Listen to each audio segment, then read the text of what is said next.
This one's a classic.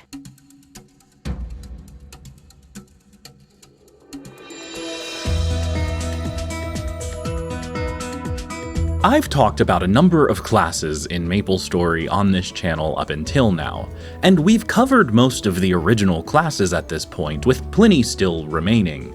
But what if today we instead talked about a class that only has 3 skills?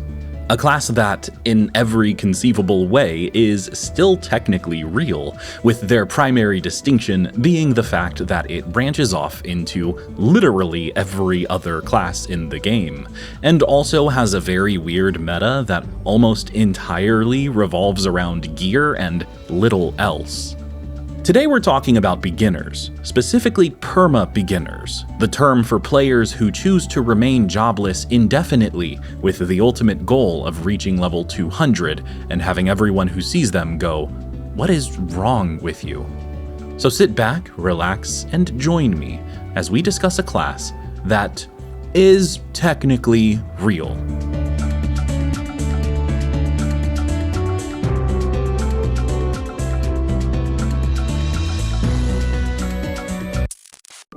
Before we get into it, this video is sponsored by Eidolon, the free idle MMO you can play right now on Steam.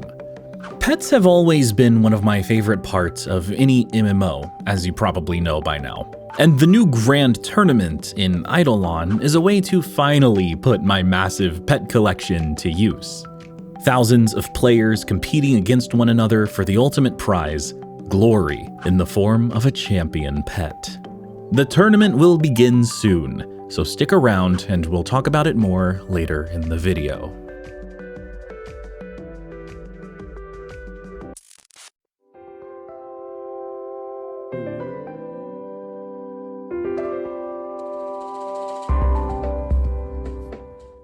The concept of perma-beginners is not new or even exclusive to MapleStory. In Ragnarok, for example, there's an entire class evolution path where you can go from novice to super novice in first job, and eventually hyper novice in fourth job. That's a little different though.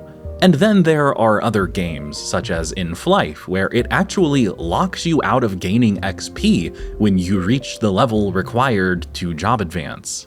Perma-beginners are usually fairly restricted in what they can do, but this Flife lockout mechanic is a whole other level of restrictive. In MapleStory though, neither of these things I just discussed hold true. Beginners are free to do whatever they want. So why did I talk about these other games? Good question. I don't have an answer. The systems in this game, while not entirely favorable, are still relatively friendly towards the class. It sits somewhere between Ragnarok and Flife's implementations. And we'll get to all of that. But the main question I'm sure some of you have is, why would someone choose to be a perma-beginner? In my experience, it's mostly the novelty and the challenge, because playing a perma-beginner is very difficult and very cool.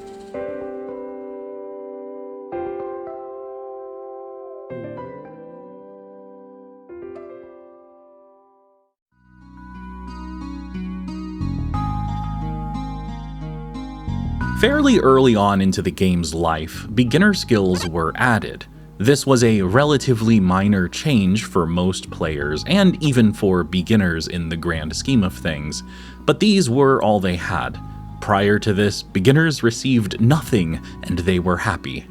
3 snails is probably the most impactful of these skills overall. At the cost of a snail shell and a small amount of MP, the player would throw said snail shell at an enemy, dealing a set amount of damage. It was extremely helpful for the grind to level 10, or 8 in the case of magicians who were pretty much entirely stuck training on regular snails before this.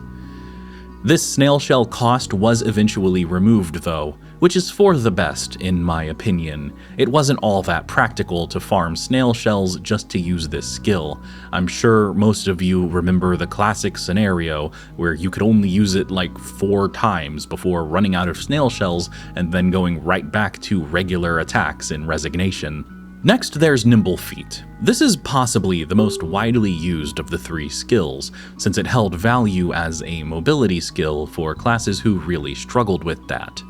Its cooldown was adjusted over time, initially being as long as 10 minutes and later dropping down to just 1 minute, and this is a skill that pretty much everyone used for a while. Finally, there's Recovery, which was slightly less useful than the previous two. Over 30 seconds, the user would recover 72 HP. This is technically better recovery than the default 10 HP every 10 seconds, but as a warrior, I personally never had much use for this skill. My passive recovery was always higher with first job skills alone, not to mention that chairs existed, and they only became more dominant in this non-potion HP recovery meta as the game was updated further. Most beginners, regardless of their odd job subtyping, are only relying on a few stat builds. The most common of these is the regular, high-strength, low-dex build meant for typical gameplay. Most beginners went this route. It's essentially the same thing warriors would do. They could utilize specific pieces of gear and accuracy potions to be able to hit their intended training monsters 100% of the time. Int is worthless as a stat for beginners, mostly. It only increases magic and MP, neither of which are useful for the class, even when factoring in 3 snails, which falls off quickly anyway. There is one build that utilizes Int, though, and we'll talk about that shortly. It's very weird.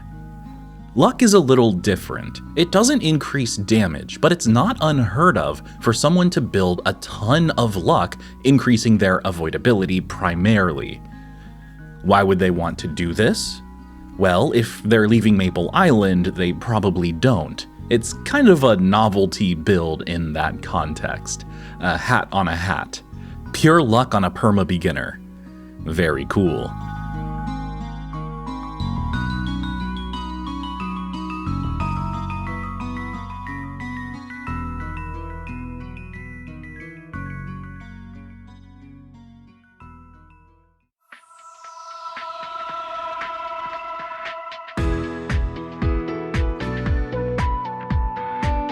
But the term perma-beginner has actually become kind of a colloquialism to refer to a variety of classes, because it turns out there's more than one type of perma-beginner somehow. The scope of this video could get very large very quickly, so we're only going to focus on the traditional beginner in the old school era for now, but I do want to at least mention some of the other beginner classes. Noblesse. This is the beginner class for Cygnus Knights. They're arguably the most effective beginners in the modern day because they have access to Elemental Shift and Elemental Slash, a movement and a mobbing skill, something other beginners don't get, which is kind of the crux of the philosophy behind the class, but it's okay. We still love the Perma Noblesse. Citizen. This is the beginner class for resistance characters. Very similar, less traditional, but they have a few fun skills, including a baby version of Darksight. Knowing me, I would probably choose this one if I were to make a perma-beginner. It's just different enough to fulfill my contrarian contract. Legend. This is the beginner class for errands. They get the same skills beginners have, just rebranded a bit. Not a lot to say about them other than their weird affinity for pole arms. The final beginner class is the first job Shade. The class name is literally just 3 question marks, and it's impossible to make one of these through normal means.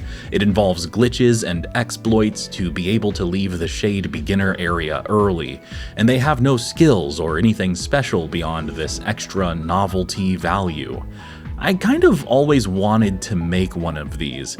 It would be a neat addition to my collection of weird glitchy stuff alongside my one-line potential weapons.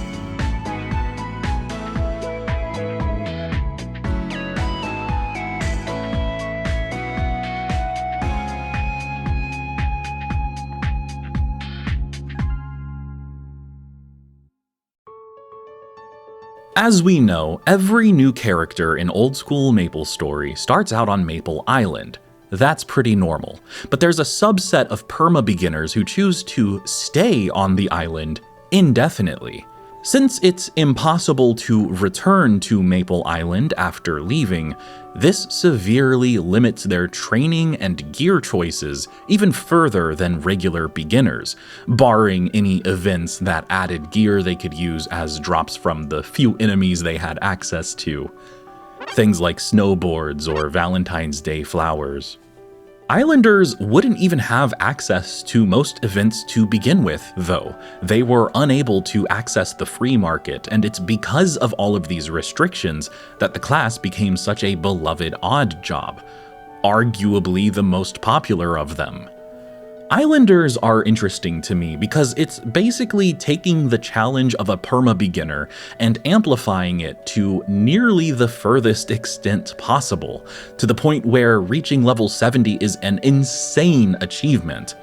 I can't even begin to explain to you how much time it would take when your best map only gives something like 30,000 XP an hour. It's really no joke training an Islander. The cool thing about Islanders, though, as far as stat builds are concerned, is that they actually greatly benefit from the high luck build. Depending on a number of factors, an Islander only needs a set amount of dex to hit the minimum damage required to one-shot the highest level monster available to them. Because of this, it's actually the only stat that matters for damage, so most Islanders will go pure dex. After this minimum is met, it's totally reasonable to just add the rest of their AP into luck to eventually reach a point where they're just no longer getting hit. It requires a huge amount of luck to achieve even 80% avoidability against pigs, and the diminishing returns of the avoidability formula meant they could basically never reach full 100% avoidability, but it was still tremendously helpful. Islanders are usually spotted rocking a gold surfboard or running around throwing snail shells at enemies with a fruit knife. These are truly the best weapons they can get, and it was only possible to get a single fruit knife per character through a quest. It wasn't sold in any store on Maple Island for a long time. Beyond weapons, the white Gomushin shoes could be acquired for a small speed boost, and these could be scrolled with the 10% shoe jump scrolls available from orange mushrooms, which I think is cool. It gives them a tangible item progression goal to work towards, as impossible as it might be to land even 3 or 4 10% scrolls on a good pair of shoes. And then there were a few other interesting items that weren't always as impactful. For example, amethyst earrings, with no earring scrolls available on the island. The stolen fence, with no shield scrolls available on the island. Then you have the metal wand, which drops from red snails. The weird thing about this wand, as you might notice, is that it's equipable by everyone, and this is the one instance where int is useful for beginners, though I use the term useful loosely. So if you wanted to be an extra cool novelty Islander, you can get 55 int and 20 luck to equip the metal wand, build the dex you need for training, and put the rest of your points into luck, then grind to level 200 off of pigs that only give 15 XP a kill. That's only 2,580,221,587 pigs, which is only 148 years of non-stop grinding at max efficiency. Stop being a baby and do it! The only challenge beyond the Islander is one of the more interesting beginner odd jobs in my personal opinion, the camper. A subset of the Islander, which is a subset of perma-beginner, campers were actually only available during specific versions of the game, whenever the Maple training camp was available, which is where they reside. The idea behind this class is to stay here, slowly killing the tutorial monsters indefinitely in your little green apple jumpsuit. Once you leave the training camp, it's impossible to return, so there was a built-in safeguard preventing cheating. If you thought 15 XP per kill for Islanders was too high, then I have good news. These tutorial monsters only give 1. I don't really know the history of camper rankings. I don't even know what the highest level ever reached was. Without separate rankings for islanders and campers, you had to be a part of the community to really keep track of who the top players were. And I wasn't. Unfortunately, I can't make a race to 70 video for beginner rankings. Campers received 0 new pieces of gear, 0 drops, and barely any XP. But at least they got to sit at a cool legacy map and have an easy training rotation for their entire life. This rotation would give a pretty solid cap of about 1000 XP per hour, which could actually be increased if multiple campers partied and cleared the whole map instantly upon respawn. Party XP cuts can't be applied if the monsters give the bare minimum of 1 XP. This actually made party training arguably the most effective in this instance, before party play areas like LHC were added at least. It would not surprise me if nobody even reached level 70 as a camper, given the relatively short amount of time that the training camp was available throughout the life of MapleStory. Campers are definitely my favorite, personally. Something about the ridiculous nature of the challenge being so unreasonable, and the idea of stopping your character's progression 2 maps into the game was always fascinating to me. I don't think I would ever try to make a camper myself, though. I would maybe reach level 6 before I get bored.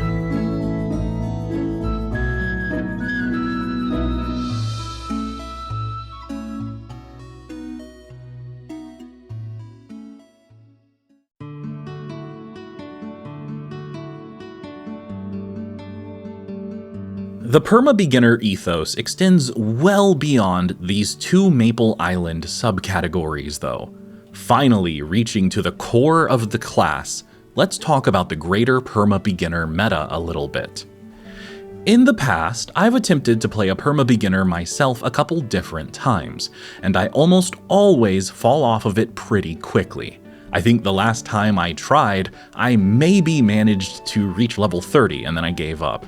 I just don't have the dedication it takes to see this class through to any significant level, and that dedication is a core tenet of Permabeginner training. You see, the gameplay loop for this class is mad simple. So simple it's downright boring. Hit the enemy, walk to the next one, repeat. The interesting parts of Permabeginner aren't really found within the gameplay. It's more about the meta and the approach of optimizing what is effectively the bare minimum number of tools given to achieve high levels. It's a challenge playing a Permabeginner. One of the more hotly debated topics in the Permabeginner community is regular training versus leeching. A lot of people view the latter as basically defeating the point of playing Permabeginner. Leeching a character circumvents the entire concept. There's no longer any compelling challenge unique to Permabeginner at that point. And you know, I didn't want to take a side on this initially, but as I'm writing this out, I can't think of any solid argument in favor of leeching a Permabeginner that doesn't completely ignore the identity of the class. But I'm also pretty anti-leech in general, so this position really shouldn't come as a surprise. I believe most of the Permabeginners, if not all of them, who ever reached level 200 pre-Big Bang were all leeched. I don't know this for certain, but I remember this being a major point of contention in the community. And that kinda sucks. I just want everyone to have fun playing this game, so we'll move on to what I think makes Permabeginner a very fun and interesting class. And that is, broadly speaking, the gear meta. I liken this style of gameplay to the world of speedrunning, where the player takes what's available and pushes it to its ultimate limit. Beginners were given only a few unique tools throughout the life cycle of old-school MapleStory, and I believe I would be doing the community a disservice if I didn't take the time to discuss some of these tools. There are a lot of weapons that were released that were all-class, or at least included beginners among the classes who could equip the weapons. Let's go through some of them. Red Whip, Pico Pico Hammer, Newspaper Sword, Maple Flag, Flaming Katana, Maple Miss Lights, Sturge on a String, Double Axe, Pig Illustrated, Frying Pan, Hula Hoop, Plastic Bottle, Pumpkin Spear, Snowboards, Surfboards, and Valentine Roses, to name just a few. These are all weapons you might find on a perma-beginner who's just hinny-hoing around. What you'll often find on characters who were actually training, though, is a little different. The VIP dagger is one of the more common end-game options, but it was only available towards the end of the old school era, becoming far more prevalent during the Big Bang era. This was considered best in slot for an exceptionally long period of time, and I'm not sure if anything's been released since I last checked that actually beats it. 4 attack speed, 115 base attack. The only issue with it is that it's a short little dagger, but clearly that didn't matter. It cleared just about every other option regardless, but it wasn't the only choice.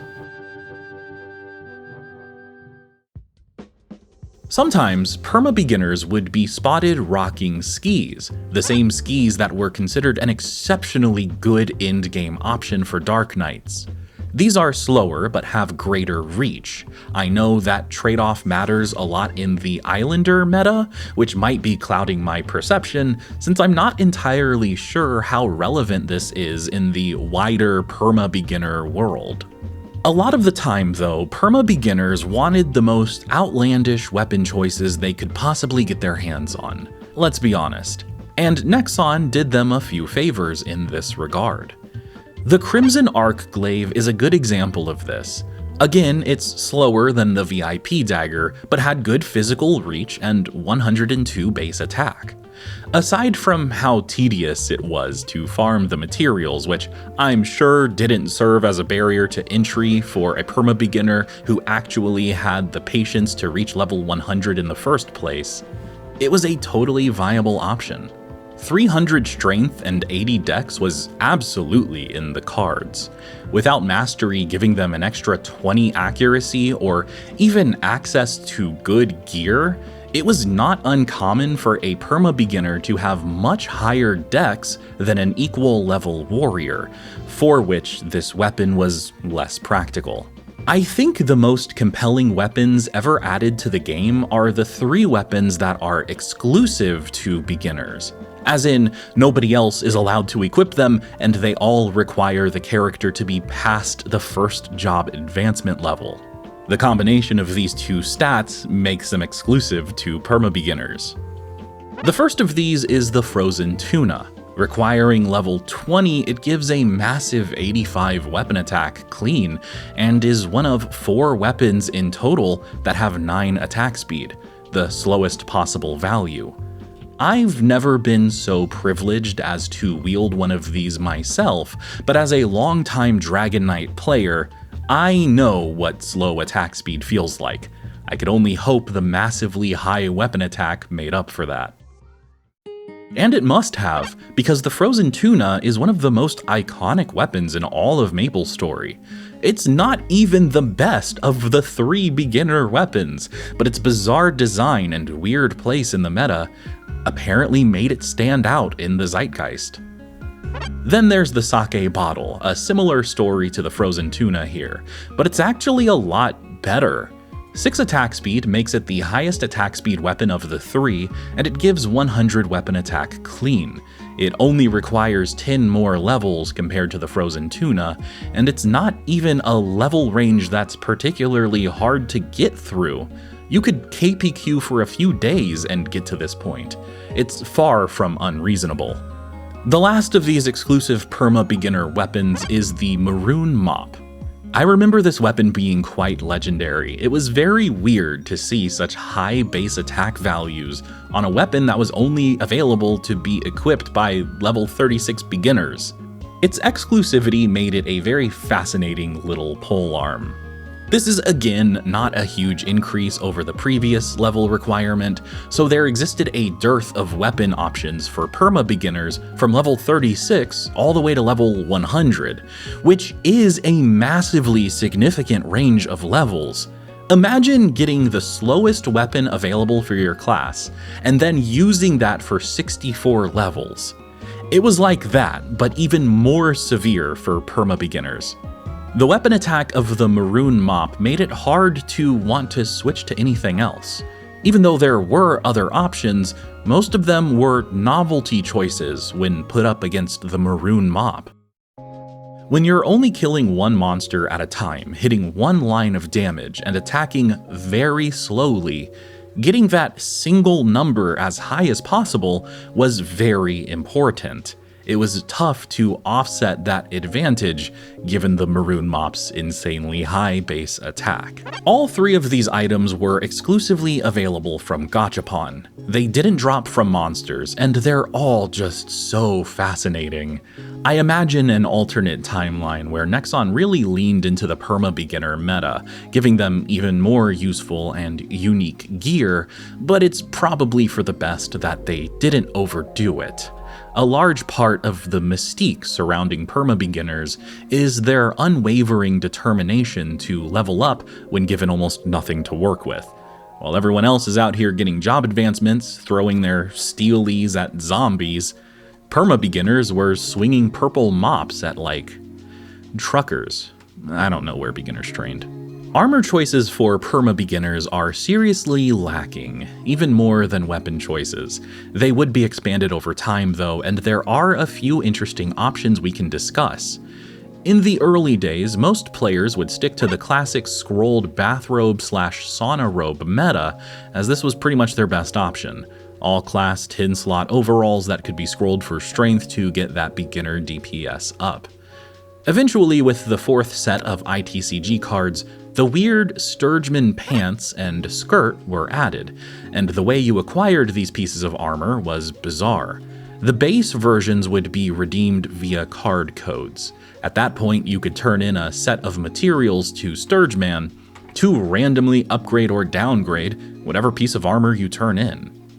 A lot of these materials could be farmed really easily from haunted house monsters, including the screws that were historically only available via crafting. In GMS, these dropped directly from the Psycho Jack enemies, and I had honestly completely forgotten about this. Normally, you have to get steel and bronze bars to craft these things. They used to be a pretty important material for the forgotten crafting system of old MapleStory. So the method of upgrading these pieces of gear was weird, but far from prohibitive.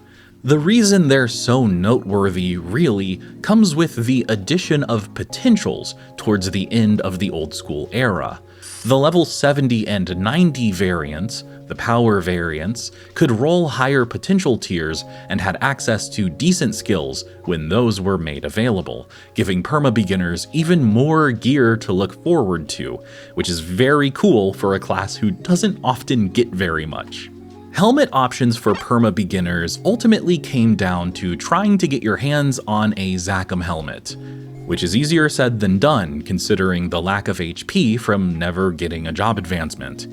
Even by level 100, your average unwashed perma-beginner will not have nearly enough HP to survive, even with hyper body, so the Zachem helmet on a beginner was definitely a flex. The newspaper hat was often an early choice. I feel like this was mostly just because it was weird and gave a little bit of HP.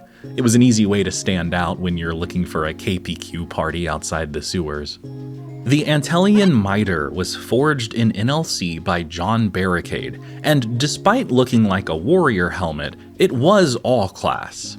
I don't remember seeing this hat very often, but it was technically an option. Then there's the Infinity Circlet, also forged by John Barricade. This is a reskinned all-class Infinium Circlet, and though the Int and Luck are kind of worthless for beginners, it came with 8 slots, which is extremely rare to find on a helmet. Some of the more common and actually useful helmets are the Toymaker cap, available from a quest, the Bone helmet, also available from a quest and very helpful for its mobility increase, the Hard hat forged by Adonis in Elnath using the Miner's hat from set 5 of the ITCG cards, plus the Zachem Diamond item that dropped from Zachem itself, was also technically an option. I never actually knew what that diamond was used for until now. Of course, if you're able to survive a Zachem fight to get it, you're probably using a Zachem helmet instead. Shields were pretty important for those beginners who chose to use one-handed weapons. There were only a few options in the old era though. The Stolen Fence, the Pan Lid, the Maple Shield, the Black Phoenix Shield, and the Pallet. The best of these was obviously the Maple Shield with its 10 slots, of course. Scrolling one of these would be a very expensive and very large boost in damage output. Gloves, capes, and shoes were the same for Permabeginners as they were for any other physical attacking class. Stormcaster gloves, Pink Adventurer capes, face stompers. Raw weapon attack is just too hard to pass up. Then you have some accessories. Broken glasses from LPQ were among the most common, given how many PQs your average Permabeginner was likely to do. Spectrum goggles were the big flex though. The tiny boost in speed was nice, even though most Permabeginners weren't really training after level 70 anyway.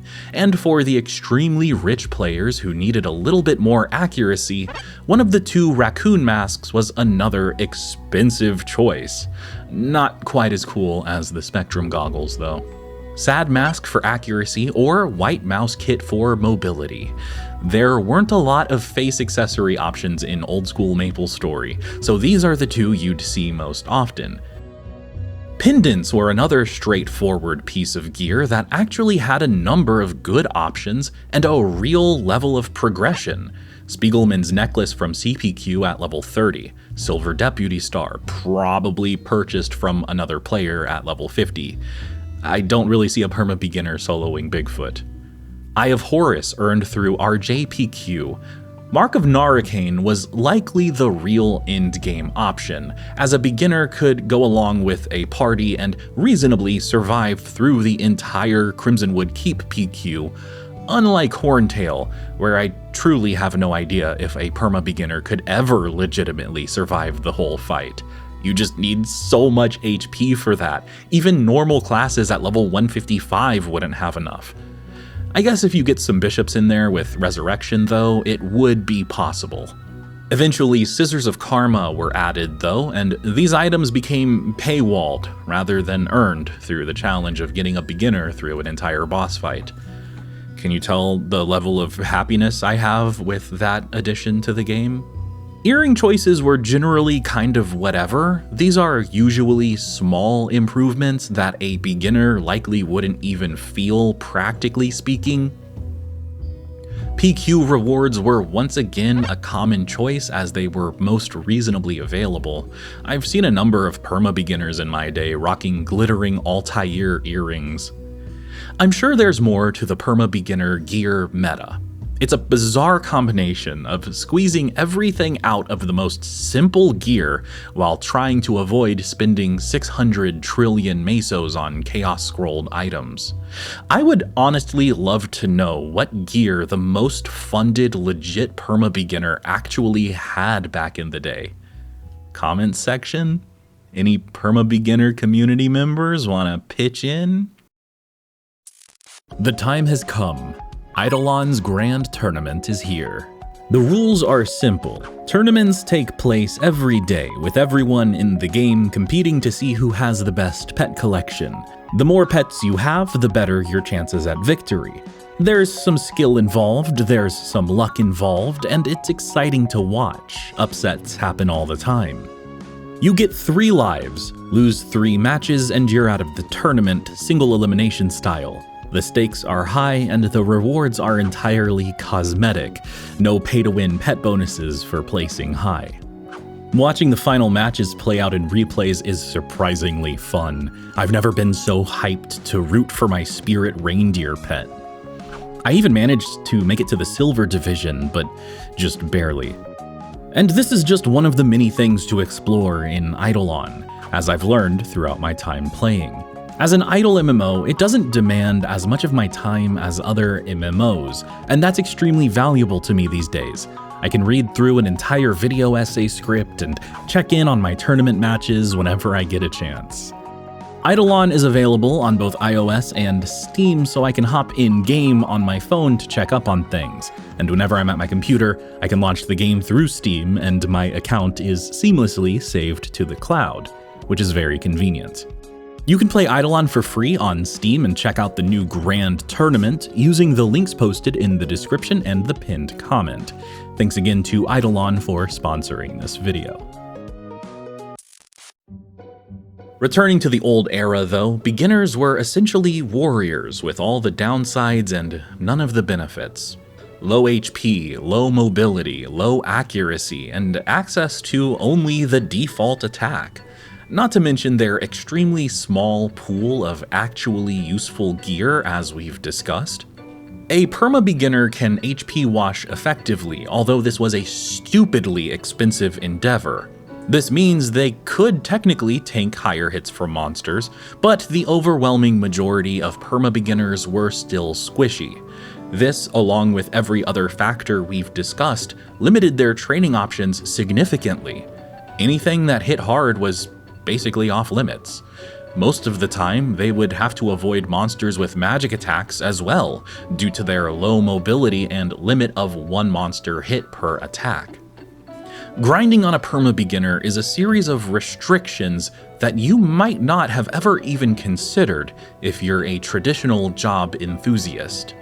Now, let's get into an actual route a perma-beginner might take if they're insanely dedicated and patient in 2009. In a perma-beginner's early stages, fresh off of Maple Island, they're basically as effective as a warrior. Say hello to Hinnis' Hunting Ground and Slime Tree, because that's where they're going to be training. Two legendary spots in old MapleStory, and perma-beginner was able to utilize them just like anyone else. For the heavily funded, Orbis Exchange Quest was actually a viable source of XP. Turn in hundreds upon hundreds of etc. items and get some quick levels. This is a technique utilized by just about everyone who was remotely funded after a certain point in the game's life. It's very expensive though. I don't think I ever did this personally.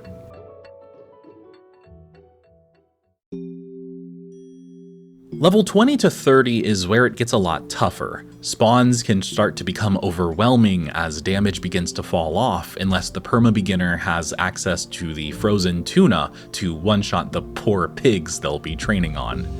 Pig Beach and Kerning PQ are staples of this level range, but the latter of which is pretty heavily reliant on damage output and accuracy that perma-beginners just don't have. They would usually be leading the party because the party leader didn't really have to do much in KPQ. If you're able to make it past this level range, then congratulations. You will not only beat me, but you're also about 1% of the way there. To what? I'm not sure exactly. The goal. You're 1% of the way towards the goal. Level 30 to 40 is the gauntlet. Very few players, myself included, make it past this level range. If they're actually going to train, wild boars are a good option. That or evil eyes in their weirdly favorable cave layout. Most of the high XP yields are simply going to come from Carnival PQ or Ludibrium PQ though. I've had many an LPQ with a perma-beginner in my days. You spend so much time in those parties, it's very easy to strike up conversations with people and make friends. I don't remember everyone I ever met, but some of those moments stick out in my memory. I'm just reminiscing now, don't mind me. PQs are still the best XP into the 40s, including Ellen Forest PQ, but Psycho Jacks in the Haunted House are apparently a good choice. You know, the level 30 monster with a total of 860 HP. Yeah, these guys are a real option, as in one of the better sources of XP in this level range. A very funny trend I've observed when doing research on this is how important slow spawns are for a beginner. That way they can keep up and not get overwhelmed by monsters, which is probably partially due to their extremely slow maroon mops and stuff.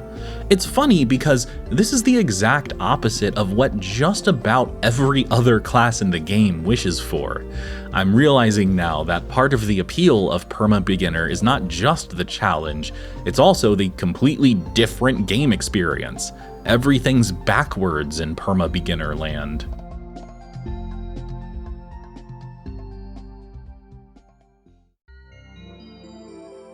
At level 50, LMPQ becomes an option. Damage isn't exceptionally important for this PQ like it is for others before it.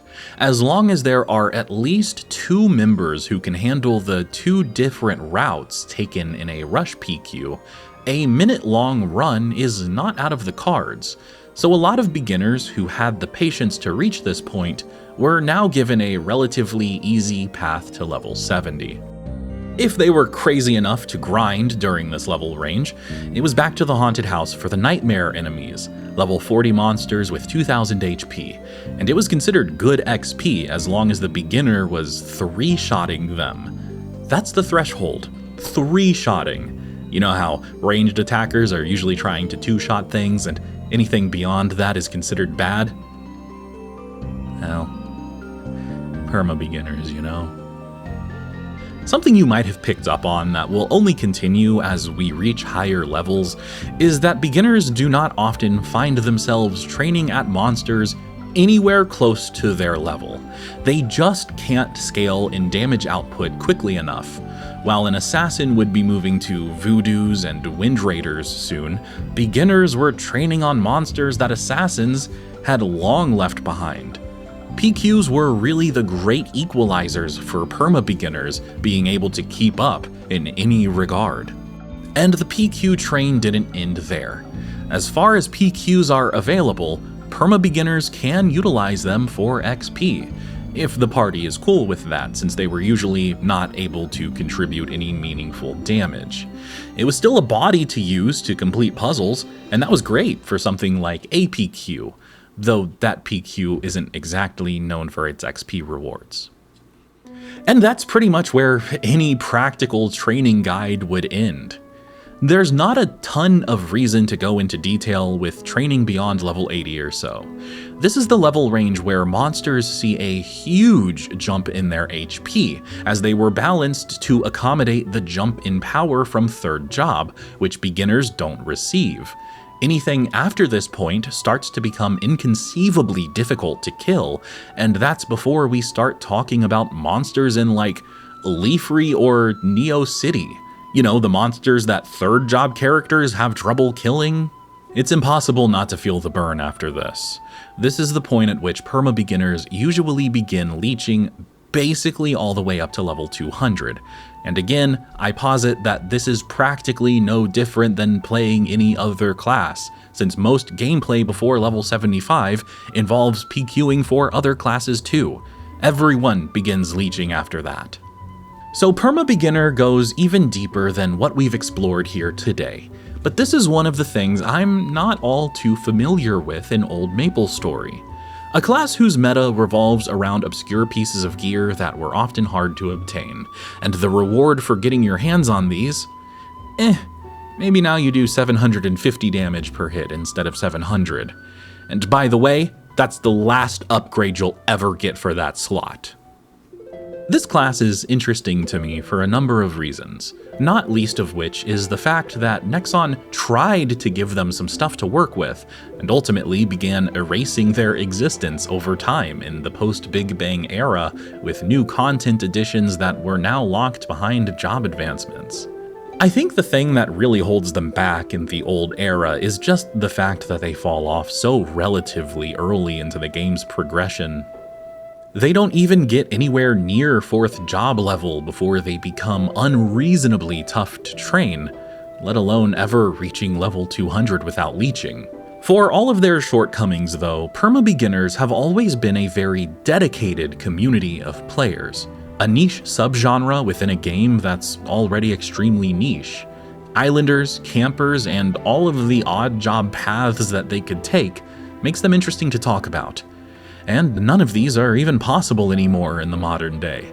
You can still make a perma-beginner, but travel to and from Maple Island is freely available for all. The training center doesn't exist anymore, and it hasn't for a very long time. For a class whose entire identity is only using the basic attack, they'll always be a very fascinating piece of MapleStory history.